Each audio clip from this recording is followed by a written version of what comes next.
तुलसी को बुलाते हैं। वो पेज 18 से जहाँ से हमने कल छोड़ा था वहां से शुरू करें। Page 19 90, sorry, page 1900 90, page. Yes, page 90 से शुरू करें और हमें यात्रा पे ले चले। Thank you. आइए Atul ji. Thank you Anil and good morning everybody. नमस्कार दोस्तों, मेरा नाम अतुल, मैं रवि हूँ। हम पेज 19 के सेकंड पैराग्राफ और अभी तक हम पढ़ रहे थे कि मुख्य रूप से दो जगह, एक न्यूयॉर्क और एक एक्रोन, इन दोनों जगह पे कौन कौन सी वो पर्सनैलिटीज थी, कौन कौन सी वो जगहें थी, कैसे कैसे इन दोनों जगह पे ए का ना ही केवल जन्म हुआ बल्कि उसका विस्तार होना शुरू हो गया था। हमने ये भी पढ़ा कि कैसे दो मुख्य धाराएं, एक है धर्म और एक चिकित्सा, religion and medicine, how people from various from these two fields, various people helped अस, उन्होंने हमारी मदद करी ए का प्रचार करने में, ए का मैसेज आगे ले जाने में, ए के बारे में जानकारी देने, शराबीपन एक बीमारी है उसके बारे में जानकारी देने, और अस्पतालों द्वारा उसका उपचार जो था वो तीव्र रूप से इन दोनों जगह पे हो रहा था। अब हम अपना ध्यान एक और जगह ले जाते हैं और वो है क्लीवलैंड।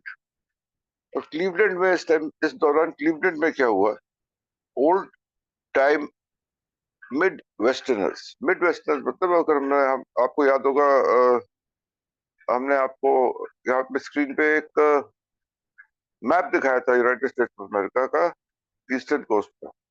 इसमें न्यूयॉर्क था, नीचे उसके बाद फिलाडेल्फिया था, और नीचे जाके वॉशिंगटन डीसी था। ईस्टर्न साइड का था। Thank you so much, shown to map again. तो यहीं पे सब जगह से चलते हुए यहाँ पे अगर हम मिड वेस्ट की तरफ जाए, यानी कि ये तो ईस्टर्न साइड हो गया, हम मिड वेस्ट की तरफ जाते हैं एक्रोन की तरफ। एक मैप सुमेश आपके पास एक्रोन का था, एक्रोन और क्लीवलैंड का भी। तो एक्रोन और क्लीवलैंड जो था वो दोनों जगहें पास पास थी। देवर लाइक, आज की डेट में आप कह लें कि, हाँ, थैंक यू सो मच।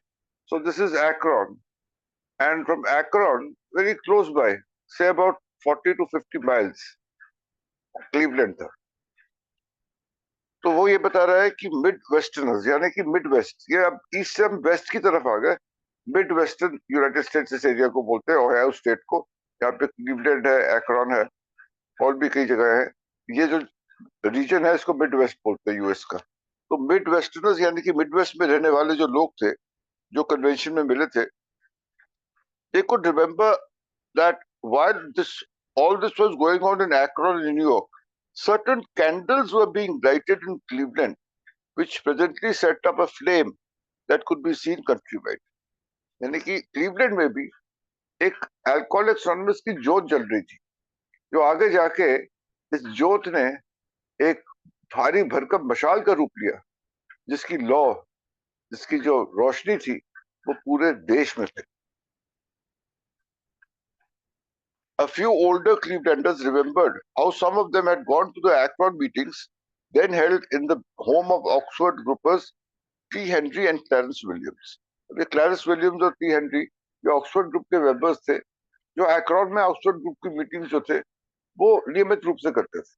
और जब ये अल्कोहलिक्स एनोनिमस वहां पे पैदाइश हुई एक्रोन में, और उन्होंने देखा कि ऑक्सफोर्ड ग्रुप के अंदर ही बहुत सारे शराबी थे जिनको उपचार की अत्यंत आवश्यकता थी, और उनके पास जगह नहीं थी जहां बैठ के वो एक दूसरे से बात कर सकें और अपना अभियान आगे बढ़ा सकें।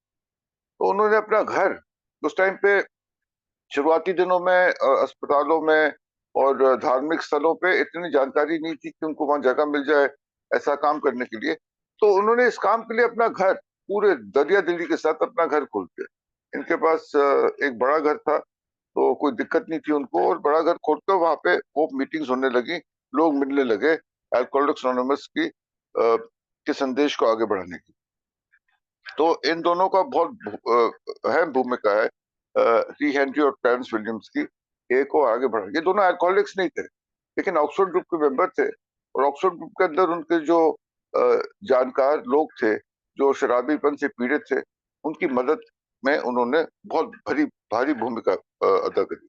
और इनके बारे में विस्तार से बताने के लिए मैं राजेश के लिए ये टॉपिक छोड़ देता हूँ।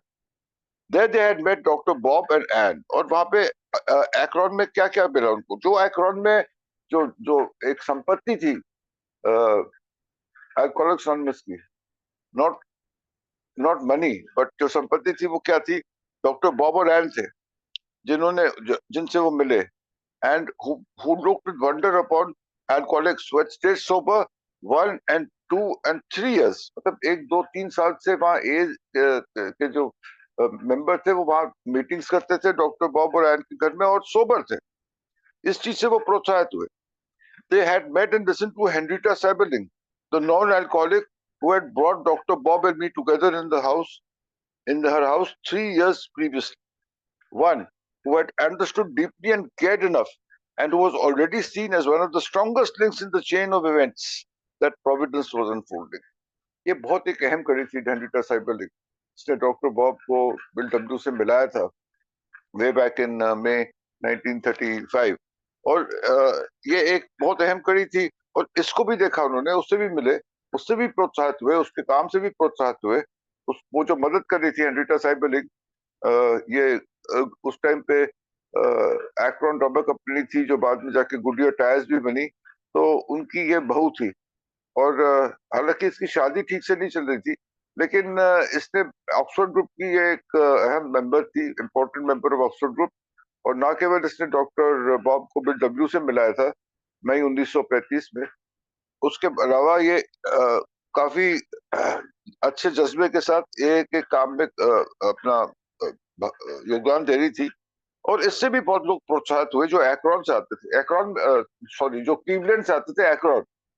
तो क्लीवलैंड से जो लोग आते थे उनको इतनी प्रोत्साहन मिली, इनकी इतनी इंकरेजमेंट मिली एक्रोन की गतिविधियों से, कि उन्होंने on the other evenings Clevelanders had gone to Dr. Bob's home, sitting with him and Anne over cups of coffee at their kitchen table. Eagerly they had absorbed knowledge of their problems and its solutions. Problems क्या थे उनके? शराबीपन की बीमारी। Solution क्या था? 12 कदम फेलोशिपिंग, ये जो स्तंभ है अल्कोहलिक्स एनोनिमस के, तो इनके बारे में जानकारी उनको डॉक्टर बॉब के घर जाके वहां बैठे थे, वहां अनगिनत कॉफी पीते थे वहां पे, और ऐसे जाके उनको वहां पे ए के बारे में पता चला और ए का प्रचार हुआ क्लीवलैंड से जो लोग आते थे। Eagerly they had abundant knowledge of their problems and solutions, and breathed deeply uh, of the remarkable spiritual atmosphere of that place. यानी कि उनको बहुत याद आ रही थी वहां पे क्या, किस तरह की आध्यात्मिक एक वातावरण इनके घर में था। They became friends with old Bill D, Alcoholics Anonymous number 3, Bill Dodson, वो भी वहां पे शामिल था, उससे भी मिलते थे। यहाँ पे जो रिच हेरिटेज थी एक अल्कोहलिक्स एनोनिमस के, इतने सारे लोग थे, इतने सारे यहाँ पे ना केवल व्यक्ति थे, बल्कि जो एक वातावरण था, एक माहौल था, उससे इतना प्रभावित हुए क्लीवलैंड वाले कि वहां भारी भारी संख्याओं में आने लगे। और जैसे मैंने कहा था, कोई 40-50 मील का रास्ता है, आप समझ लो कि आप दिल्ली से फरीदाबाद जा रहे हो, तो उतना उससे ज्यादा रास्ता नहीं था। तो वो गाड़ियों में आते थे भर भर के, और हफ्ते में 1 या 2 बार आके, और वहां से प्रोत्साहन तो उनको मिलता था। They became friends with old Bill D. At other times, Dr. Bob had taken them to St. Thomas Hospital. All Akron में हमने क्या देखा? St. Thomas Hospital, Sister Ignatia. तो यहाँ जो भी वेल्थ था ए का, जो उस टाइम तक एस्टेब्लिश हुआ था, इन सब चीजों को ना केवल उनको दिखाया, बल्कि उनको शामिल भी किया इस प्रयास में। They saw her and her work, and in turn they talked to the newcomers on the beds. Hospital, St. Thomas Hospital में जाके उन्होंने भी काम किया, जो वहां पे पीड़ित थे न्यूकमर्स, उनसे बात करी। Returning to Cleveland, they began to dig up their own prospects. और इस सब से मिलके, इन सब के साथ काम करके जब वो क्लीवलैंड वापस गए, तो वो अपने ही हिसाब से 12 स्टेपिंग करने लगे, देयर ओन प्रोस्पेक्ट्स, यानी कि क्लीवलैंड में वो ढूंढने लगे लोगों को जो शराबीपन से पीड़ित, उनको प्रोस्पेक्ट बोलते हैं bill W. Working with other chapters में हमने ये पढ़ा था। Returning to Cleveland, they began to dig up their own prospects and got to know for the first time the pains, the joys, and the benefits of A's 12 steps. ये एक T Henry और Terrence Williams की एक चित्र है, जिसको मैंने कहा था इनके घर में मीटिंग्स होती थी, हालांकि अल्कोहलिक नहीं थे लेकिन उन्होंने अपना घर जो है वो खोल रखा था इसी कार्य। और जब वो क्लीवलैंड वापस गए थे तो उन्होंने जब लोगों के साथ काम करना शुरू किया वहां क्लीवलैंडर्स ने, तो उनको पता चला कि ए के पेन्स, ए के क्या दर्द है, एक शराबी के क्या जॉयज हैं, रिकवरी में आने के बाद क्या आनंद उत्पन्न होते हैं, और क्या भलाई है, क्या बेनिफिट्स हैं, क्या फायदे हैं ए के 12 कदम में, इन बातों का उनको एहसास हुआ। तो एक्रोन से प्रोत्साहित होकर क्लीवलैंडर्स जो थे वो पहले एक्रोन आए, वहां पे जो ए एस्टेब्लिश्ड ए के जो मेंबर्स थे, जो ए से संबंधित लोग थे, उन सब से मिलकर उस वातावरण को एब्जॉर्ब करके absorb that atmosphere and those principles of a, और वो वापस क्लीवलैंड ले जाके उन्होंने वहां काम करना शुरू किया। अब यहाँ पे एक और शख्सियत आ रही है, Clarence Snyder. Clarence Snyder was born in 1902, 1902 में इनका जन्म हुआ। ये तीन भाई थे, ये उनमें से सबसे छोटे थे, और 32 साल की उम्र तक उन्होंने थोड़ी पढ़ाई करी। 14 साल की उम्र में वे स्कूल से ड्रॉप आउट कर गए। ये क्लैरेंस स्नाइडर 1902 टू 1984, और ये इनको एक पायनियर बोला जाता है एक्रोन और क्लीवलैंड। ये बहुत विवादित थे क्योंकि ये एनोनिमिटी का ख्याल बिल्कुल नहीं रखते। अपनी तस्वीर, अपनी बातें और अपना पूरा नाम ये बिना किसी हिचक के छपाई के लिए दे देते थे, और इनको कई अवार्ड भी मिले जो जो उन्होंने स्वीकार किए एनोनिमिटी का ख्याल ना करते हुए। तो ये थोड़े विवादित थे ए में, और इनके इन हरकतों से बिल और बॉब कुछ किसी हद तक सहमत नहीं भी थे, लेकिन ये फिर भी अपना काम उस हिसाब से करते रहे। और ये कहते थे कि अल्कोहलिक्स एनोनिमस शुरू करने वाले खुद है और इनको ही दर्जा मिलना चाहिए ए के फाउंडर का। तो काफी विवाद में ये रहे। और Clarence Snyder and his wife Dorothy, इनकी वाइफ डॉरोथी जो थी, were among the earliest contingent to come from Cleveland to the Akron meetings. और ये क्लीवलैंड से एक्रोन आने वाले शुरुआती जो दौर था उसी में आ गए थे। और जो क्लीवलैंड में कुछ नहीं था तो उन्होंने भी आके एक्रोन आके डॉक्टर बॉब के साथ संबंध बना के उन्होंने भी यहीं से सीखा। By the early summer of 1939, a group had commenced to form, and around them in Cleveland, where by fall they could count a score of more promising recoveries.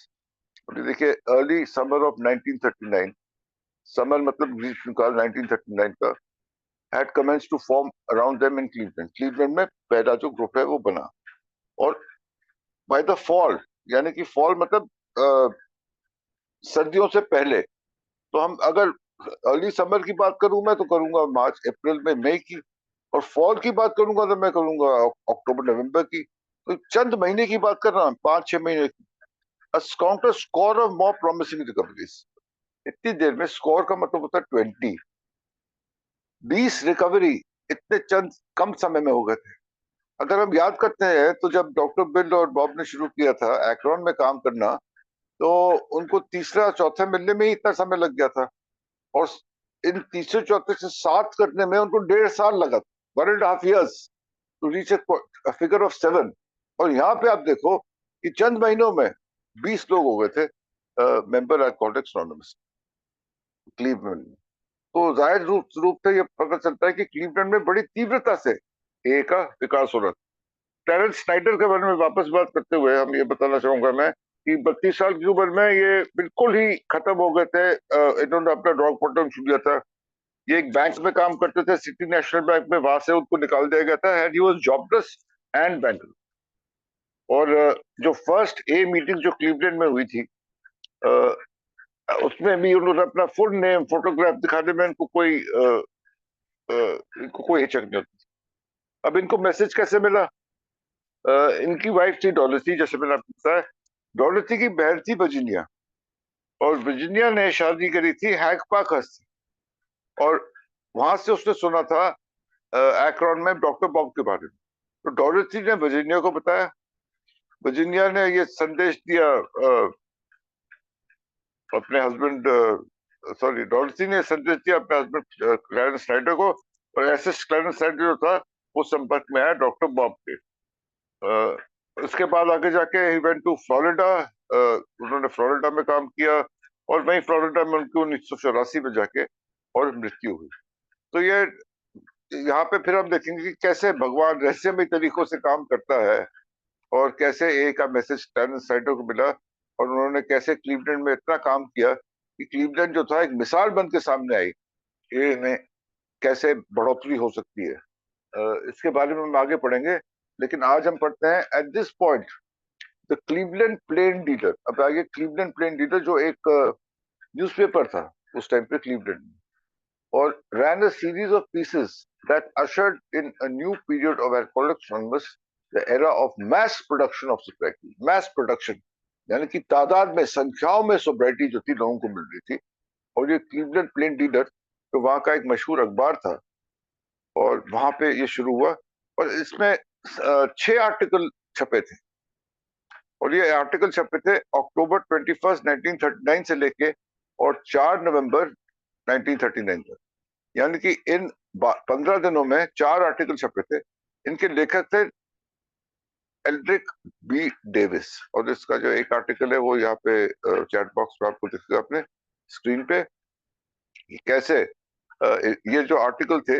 और इन आर्टिकलों का मुख्य उद्देश्य क्या था, ये बताना कि ए जो है उसकी सफलता का राज क्या है, फेलोशिपिंग क्या होती है उसमें, प्रेयर की क्या महत्व है, धर्म का क्या महत्व है, कैसे ये प्रोग्राम धार्मिक प्रोग्राम है, कैसे क्योर होते हैं लोग इससे।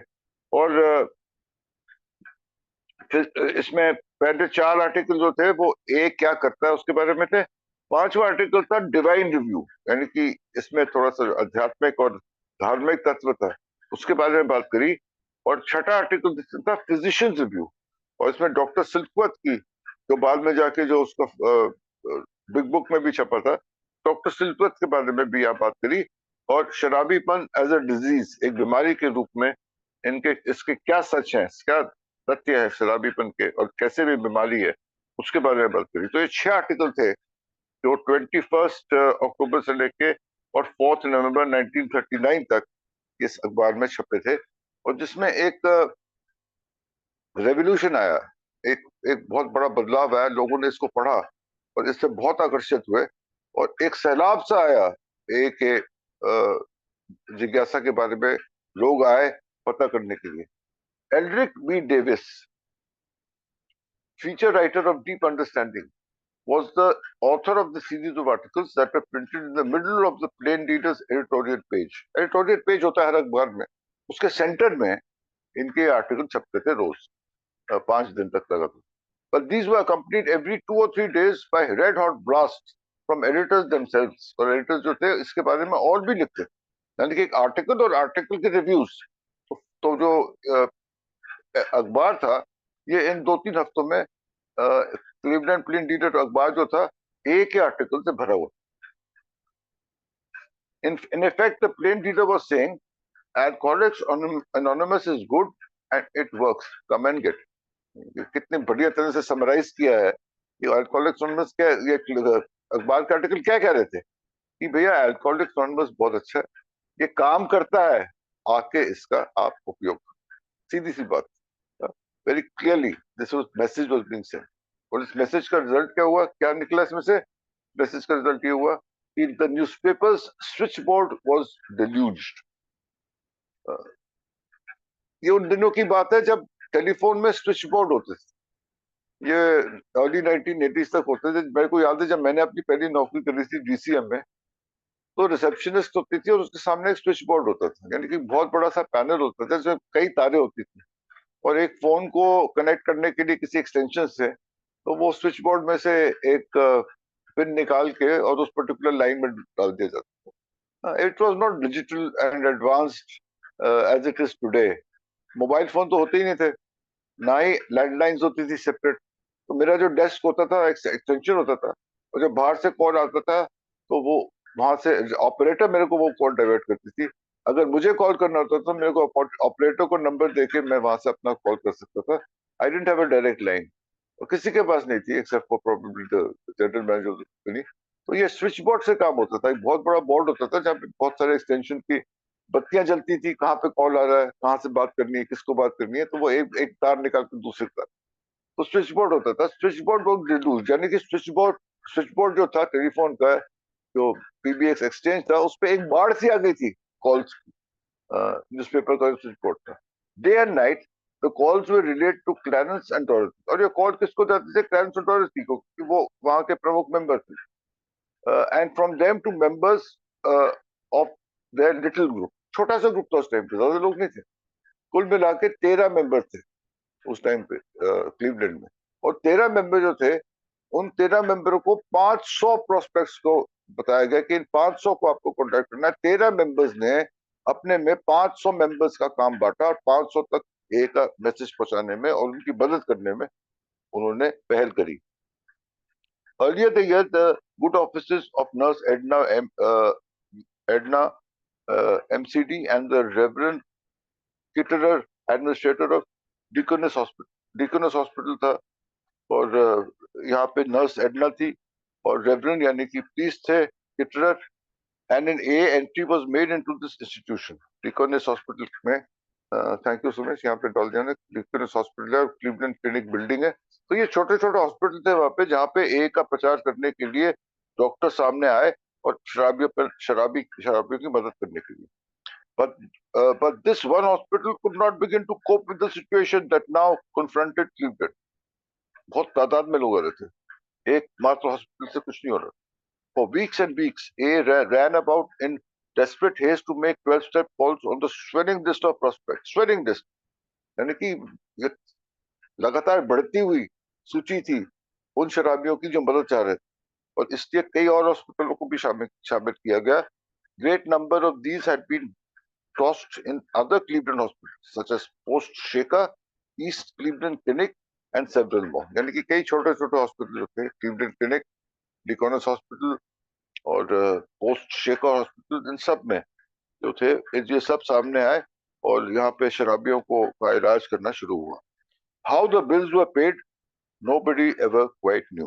पैसे कहाँ से आ रहे थे, कैसे बिल हो रहे थे, कैसे इनका इलाज हो रहा था, बिल डब्ल्यू कह रहा है कि हमें पता नहीं। तो ये मतलब, इसका ये कहने का मतलब हमें पता नहीं, मतलब भगवान अपने तरीके से काम करता है, वो कैसे काम हो रहा है, कैसे पैसे निकल के आ रहे हैं, कैसे उनका इलाज हो रहा है, वो भगवान के अंदर काम कर रहे थे, इसलिए भगवान अपने हिसाब से काम कर रहा था और ये सब जो था मुमकिन हो रहा था। तो Anil, I think we stop over here. Cleveland के बारे में हम शायद कल की मीटिंग और लेंगे, इसमें हम क्लीवलैंड में जो चल रहा था उसके बारे में और बात करेंगे, और क्लीवलैंड का जो चैप्टर है एल्कोहलिज्म का, उसको कंक्लूड करेंगे। तब तक के लिए जो मैंने छोड़ा है इतिहास के पन्नों में से, मेरा दोस्त राजेश पे और प्रकाश डालेगा। Thank you so much Anil, and back to you. Fantastic. जगह समय ना लगाते हुए राजेश जी आइए और आइएगा, मंच संभालिए। जी धन्यवाद। मेरा नाम राजेश है, मैं खिलाड़ी हूँ। Thank you so much Anil ji service के लिए, और बहुत बहुत धन्यवाद अतुल जी, वंडरफुल, बहुत ही बढ़िया। और सुमेश जी, बहुत बहुत धन्यवाद भाई। अब मेरे को तो ये पता ही नहीं था यार कि इतने किलोमीटर भी है, कि न्यूयॉर्क और एक्रोन के बीच में कितनी दूरी है। चलो जी, अपने टॉपिक पे आता हूँ। पहले टी हेनरी और क्लेरेंस डेलिम और ओल्ड कपल था, और ओल्ड कपल पहला अल्कोहलिक एनोनिमस को मिलने वाला सहयोग, और अल्कोहलिक एनोनिमस के सहयोग के पहले भी सहयोग कर रहा था भाई साहब, डॉक्टर बॉब को ऑक्सफोर्ड ग्रुप में मीटिंग करवाने, शराब छुड़वाने के लिए ये कपल जो है वो तरफ कार्यरत था।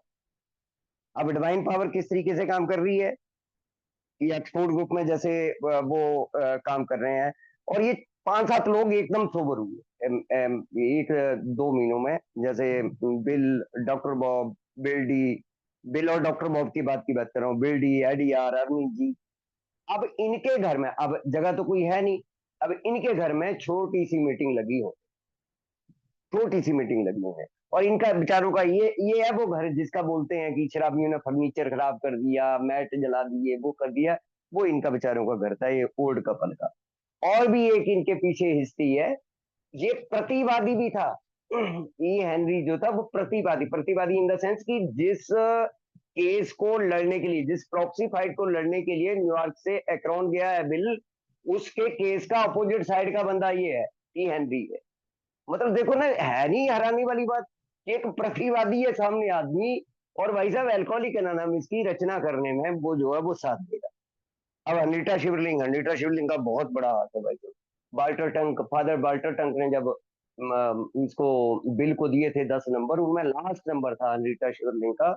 और अनीटा शिवलिंग को जैसे ही कॉल करा, तो उसने पहले तो उसने मना कर दिया कि मैं अल्कोहलिक नहीं हूँ, लेकिन बाद में वो प्रॉब्लम को समझ गई, क्योंकि ऑक्सफोर्ड ग्रुप पर नाम लेने से जब बिल ने बोला कि ऑक्सफोर्ड ग्रुप पर, पहले तो सारे बाल्टर रंक ने भी यही समझा कि कोई न्यूयॉर्क से बंदा आया है, उसको पीने के लिए बंदा चाहिए, मतलब कंपनी चाहिए, कोई शराबी ढूंढ रहा है। अगर कोई भी आदमी अनजान आदमी कभी भी मेरे फोन पे फोन आ जाए कि भाई साहब कोई शराबी है, और मैं आज की डेट में अगर मैं नहीं होता तो मैं भी यही समझता कि कंपनी चाहिए किसी को पीने के लिए, या उस प्रकार से। तो यार ये चीजें जो है ना, रीटा शिवलिंग का बहुत बड़ा रोल है स्टार्टिंग। सबसे पहला रोल, बिल की मेफ्लावर होटल का सारा पैसा अनीटा शिवलिंग ने चुकाया। पहली मीटिंग बिल और डॉक्टर बॉब के बीच में शिवलिंग पैलेस में इसने प्रोवाइड करवाई। अपने वो छोटा सा एक स्टोर रूम था, लाइब्रेरी, छोटा सा लाइब्रेरी टाइप की छोटा सा स्टोर रूम था, उसमें बिल और बॉब की पहली जो मीटिंग, जो पहला जो हुआ था मई 1935 में, वो पहली मीटिंग में भी इसका रोल था। उसके बाद पैसे देने के बाद बिल डब्ल्यू को अपना, इनका खानदानी क्लब था रीटा शिवलिंग का, उसमें ठहराएगा पोर्टेज क्लब।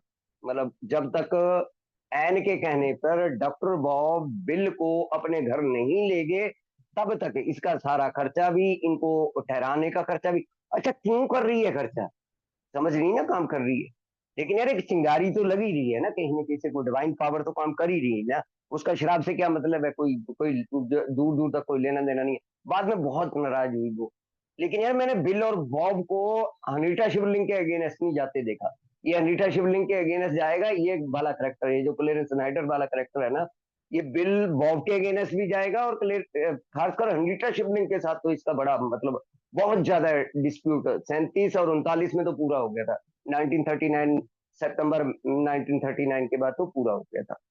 अब आते हैं जी तीसरा, बिल्डी। ये दो हॉस्पिटलों में कंफ्यूज होने वाला चीज क्या होती है, बिल्डी जो मिला है वो हमें सिटी हॉस्पिटल में मिला है, क्योंकि एक ही लाइन में कॉमा लगा के लिखा हुआ है, तो कंफ्यूज नहीं होना है। जो बिल्डी डॉटसन हम लोगों को मिला है, वो जब डॉक्टर बॉब ने पहला कॉल सिटी हॉस्पिटल में करा, तो मिसिज हॉल ने ये वाला केस दिया है हम लोगों को। मिसिज हॉल वहां पर नर्स थी, बिल डॉटसन, और फिर उसके बाद हम सेंट थॉमस और सिस्टर इग्निशिया के बारे में तो बहुत पढ़कर आए हैं जी। अब आ जाते हैं जी क्लेरेंस स्नाइडर के ऊपर। क्लेरेंस स्नाइडर ने तो भाई साहब, अब ये थोड़ा सा क्लेरेंस स्नाइडर को वो सिस्टर से फोन, वो मतलब अपनी साली से नहीं मिली थी, मिला था मैसेज जी, वो तो बाद की घटना है। वो मतलब हैंक पी का जब रिलैप्स हो गया, उसके बाद मैरिज करी है उसने। हैंक पी ने जो मैरिज करी है क्लेरेंस स्नाइडर की साली से, वो बाद की घटना है। वो मतलब 1935 6 7 8 9 39 के बाद की घटना है वो, जब उसने मैरिज करी है। मतलब एक ग्रुप बना है, एक बेसिकली एक ग्रुप तैयार हो रहा है बिल डब्ल्यू और डॉक्टर बॉब के अगेंस्ट, एक गुट तैयार हो रहा है, लेकिन पहले शुरू में इकट्ठे थे। इनको मैसेज कैसे मिला जी इनको, इनको मैसेज मिलने के पीछे जो क्लेरेंस स्नाइडर थे, उनके पीछे जैसे एक डॉक्टर, जैसे एक डॉक्टर को ये पहले तो डिल्क बर्तन लोपिटन इनके अगले पैराग्राफ में आएगा, उसे इलाज करवा रहे थे ये, मतलब धार्मिक इलाज या बाकी दूसरे इलाज हो रहे थे इनके, अगले पैराग्राफ में आएगा वो कि इनका एक पादरी थे, कैथोलिक पादरी थे, उनसे बहुत इलाज करवाया। एक डॉक्टर के बारे में पता लगा था इनकी पत्नी को, कि एक डॉक्टर ने बताया कि एक डॉक्टर है एक्राउंड में, और वो भाई साहब वो अपने ऊपर भी काम करने के बाद लोगों पे बहुत बड़ा काम कर रहा है। तो सबसे पहले जो मिलने आई थी वो डॉर्थी डॉक्टर बॉब के पास आई थी, और डॉर्थी ने क्लेरेंस के बारे में उसको बताया, जैसे अतुल जी ने बताया ना वो, कि इकोनॉमिक्स, बिजनेस और क्रेडिट और कलेक्शन की पढ़ाई करने के बाद सिटी नेशनल बैंक में क्लीवलैंड में इसको नौकरी मिली, और शराबीपन के कारण बैंक से निकाल दिया भाई साहब। अच्छी पोजीशन, अच्छा पैसा, तो सब कुछ कमाया हुआ, दिवालियापन और सब कुछ चला गया। मतलब वो पत्नी के अलावा पैसा, दोस्त, रुतबा, सब कुछ, इवन पहनने के कपड़े भी। ये वर्ड ड्रॉथी के हैं जो डॉक्टर बॉब को बोले थे, क्योंकि डॉक्टर बॉब ने पहला जो सेंटेंस बोला था ड्रॉथी को, पूछा एज कितनी है, तो उसने बोला यंग है, 35 के अराउंड थे उस टाइम क्लेरेंस स्नाइडर। तो उन्होंने बोला सोबर नहीं हो सकता, क्योंकि डॉक्टर बॉब क्या स्पाइनर हमारे जो थे उनको जो एक्सपीरियंस मिले थे कि लेडीज और यंग लड़के जो हैं वो ये सोबर नहीं होते हैं, तो अल्कोहलिक एनोनिमस का खासकर अर्नी जी, एडीआर, दो तीन करेक्टर ऐसे बीच में हम लोगों को मिले, ये लोग जो है वो in not in not in not, तो इसको भी सीधा बोला था। तो ड्रॉथी जो स्नाइडर थी उसने डॉक्टर बॉब से पूछा था कि भाई घर चला गया, नौकरी चलेगी, धंधा चला गया, रोडों पे रह रहे हैं, पैसा नहीं है, कुछ नहीं है, तो आपकी संस्था में क्या बॉटम हिट चाहिए? ये जो सेंटेंस है ये बहुत कि हमारा तो बचा ही कुछ नहीं है। तो भाई साहब चाहे यंग है चाहे कुछ भी है, लेकिन बचा नहीं है कुछ भी, मतलब वो वाला बॉटम जो मुझे नहीं पता कि इस संस्था में कितना बॉटम चाहिए। और ये सेंटेंस हिट करने के बाद डॉक्टर बॉब ने फिर उस करेक्टर को बुलाया, 3-4 दिन इसने खूब पी, वहां पर आकर एकरॉन में फिर हॉस्पिटल में आके एडमिट हुआ। तो ये जो करेक्टर है ये करेक्टर बहुत वंडरफुल है, क्योंकि इसका एक को बड़ा भारी योगदान है, क्योंकि हिस्ट्री की बजाय इस आदमी ने जो कंट्रीब्यूट करा अल्कोहलिक एनोनिमस को, उस पे जाऊंगा। अब मैं अपनी किताबें खोलूंगा जी, है ना टाइम 34। मैं ये page number doctor Bob and good old timer किताब में पेज नंबर 200 से लेके 200 से लेके और आगे तक, मतलब 209 11 211 तक इसी के बारे में है भाई साहब, इस करेक्टर के बारे। जैसे कहीं आग नहीं लग जाती है, आग, ये आग लगाने वाला काम है कि मतलब 3-4 महीनों में हजारों मेंबर, हजारों इसलिए कह रहा हूं कि अभी मैं बीडब्ल्यू की स्टेटमेंट पढ़ूंगा लास्ट में। और ये जो किताब है doctor Bob and good old timer, इसमें डेट, अगर किसी को भी किसी डेट का कंफ्यूजन हो तो इस किताब से डेटें जो है वो बिल्कुल वेरीफाई कर सकता है, क्योंकि इस किताब में लिखी गई डेटें ज्यादातर सही डेटें, मतलब इवन इस किताब में जो डेट दी हुई है उनमें जो है वो एग्जाम्पल के साथ, खासकर पहला जो इंसिडेंट पढ़ूंगा इन 19 पेज नंबर 202 पे इन्होंने लिखा है कि in October 1939 Dorothy at inform the New York office that the committee of 7 and 5 men and 2 women, पहली बार जो सेंटर कमेटी बनाना था वो क्लेरेंस स्नाइडर की तरफ से आया। यानी कि मैं तो बोल रहा था कल की स्पॉन्सरशिप आई, बिग बॉस से स्टेप करवाने आए, 3-4 चीजें काउंट करी थी, और भी 4-5 चीजें हैं जो ड्रॉथी और क्लेरेंस स्नाइडर की साइड से आई। ये जो सेंट्रल कमेटी बनाने का काम है, first central committee, this is said to be first example of ये principle of rotation in a. दो चीजें हमें यहां से मिली, एक तो सेंट्रल कमेटियां, कि सेंट्रल कमेटी इन्होंने 7 लोगों की बना दी, 5 आदमी 2 औरतें, और सेंट्रल कमेटी को बना के इन लोगों ने काम सौंपा और रोटेशन पॉलिसी करी कि हर महीने के बाद एक आदमी रोटेट होगा, और रोटेट होने के बाद दूसरा मेंबर आएगा, क्योंकि मेंबर बहुत बढ़ गए ना। जैसे ही क्लीवलैंड ये डीलर में जैसे ही आर्टिकल छपा, पहले आर्टिकल में 15 मेंबर से 80 मेंबर हुए, फर्स्ट आर्टिकल से। और इसी किताब की मैं बात कर रहा हूँ, इसी किताब में एक एक इंसिडेंट का उसका जिक्र है। 10 पन्ने या 10 पन्नों को 5-10 मिनट में बोलना तो जी बड़ा मुश्किल हो जाता है। और यहाँ पर एक मेंबर और है, AIG, ये पहला चेयरमैन बना हमारा, और इस बंदे ने प्रिंसिपल रोटेशन के तहत पहला फाल 1939 में पहला जो हमारा रोटेट हुआ आदमी, ये मिस्टर AIG है, इसका काफी बड़ा रोल है यहाँ क्लीवलैंड में। अब आता हूँ जी मैं, ये मिला कैसे, ये डेविस मिला कैसे। तो ये पेज नंबर 203 बॉटम वाले पैराग्राफ में, according to Clarence someone brought Davis to the meeting, Davis ने बताया, उसने बताया था क्लियरेंस ने कि कोई आदमी डेविस को हमारी मीटिंग में लेकर आ, उसने बोला चल यार आपको मीटिंग करवाते हैं। I convinced him to write a series on AA and told him he might catch fire if he did a good job. अगर सफलता मिली तो बहुत अच्छा काम हो जाएगा भाई साहब। फायर मतलब आओ आगे से आगे जो बात कर रहे थे हम कि किस प्रकार से वो स्विच बोर्ड, ये स्विच बोर्ड का भी मुझे आज पहली बार पता लगा कि स्विच बोर्ड बोलते किस चीज को है, तो वो वाला काम हो जाएगा। अब इन्होंने जैसे ही पहला आर्टिकल जो है वो, ये 5 आर्टिकल ही नहीं है, एक लाइन और है, बीच में छोटे छोटे आर्टिकल लिखे उसने। ये जो आज जो हमने किताब में पढ़ा ना, एक छोटे छोटे मतलब एक आर्टिकल निकाला था और छोटे छोटे एडिटोरियल पेज, मतलब संपादकीय जो वो होता है ना, उसके बीच में छोटे छोटे लेख भी डाले हैं। 5 तो आर्टिकल हमारे बारे में लिखे ही, साथ में उसको बैकिंग करने के लिए भी छोटे छोटे आर्टिकल भी उसने डाले, डेविस ने डाले। तो ये जो चीज है, और ये पहले आर्टिकल के आने के बाद ही वो कह रहा इवनिंग में 40 से 50 मेंबर। थर्सडे इवनिंग की बात है। In first article Davis told the instance how every Thursday evening 40 to 50 member meet in a social evening. अब इस तरीके से लगा होने, और अब होने क्या लगा कि जहां भी क्लेरिस स्नाइडर ग्रुप खोल रहे हैं वहां ऑक्सफोर्ड ग्रुप पर पहुंच जा रहे हैं उनको भगाने के लिए। मतलब पहली अल्कोहलिक एनोनिमस की मीटिंग हमें 1930 10 अप्रैल 1939 को हमारी किताब पब्लिश हुई। हमें अल्कोहलिक एनोनिमस नाम मिला। नाम मिलने के बाद पहला जो ग्रुप अल्कोहलिक एनोनिमस के नाम का है वो क्लेरिस स्नाइडर ने खोला था।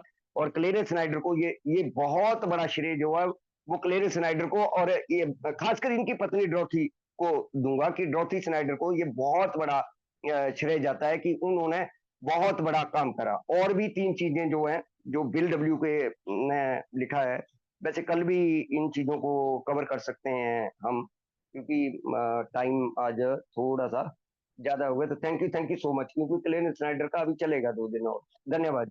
Thank you so much. Thank you Rajesh ji. जबरदस्त, जो बची खुची रह जाती है वो आप पूरी कर देते हो।